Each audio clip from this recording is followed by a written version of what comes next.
ôi doctor cái bụng nó lụt tụt khỏi ta kinh bụng nó đầm đồi biến chỗ thiên nghiệm tu kinh gì ngay trong hang cái bụng nó lụt tụt à anh chụp hình nghe với anh mẹ French fries there, hamburger there, soup there, chopsy there, americano there, cappuccino there, latte thì cần mẹ chung chung thì mấy cần mẹ. Ole, boy, ngay karo. Hey, Instagram anh lava, social media anh lava. Chú vàng cho anh thu địch tắc xí rồi lẽ. Anh nghe với anh in mẹ lẽ. Yeah, không hù.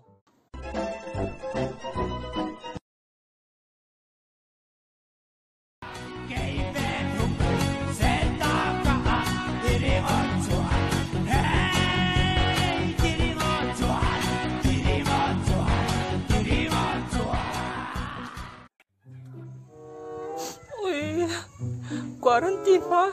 Pasal kalau lang ko supoy, tak ni.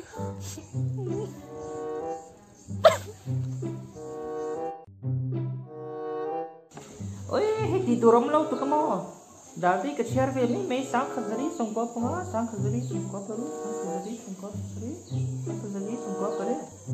Ui, cái bộ đi tour cái xe lâu tụi cái chắc ai cái in chế tiền về mấy na, ui, mấy chế về rồi ha, Thì tụi rong lâu tak cái hay tụi nào bỏ chuyện làm lâu bằng họ cái việc chập lem à. Lâu bằng việc trả lâu thì tụi vắt tụi cái xe lâu ni, ôi, thì tụi rong lâu tụi cái buổi khang đi.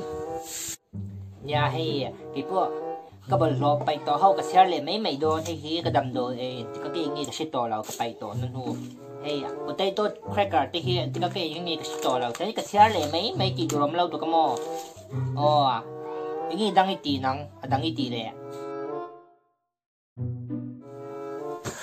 ôi cô nghe Holero. Chú nào tao liền đồ holero. Liền nó khôn pon hiểm ya, này không mấy chứ. cô nghe cái gì cái đi càng mà ôi coronavirus ka cái gì chung à khăn degree som ni beli anh thì thấy thì vàng khăn cái hal to bay xem ôi cái sờ vắt cái sam thế hiện rồi cái chung thì bỏ anh min vắt hay gì người nó buộc cái xe là ôi cái măng ăn tu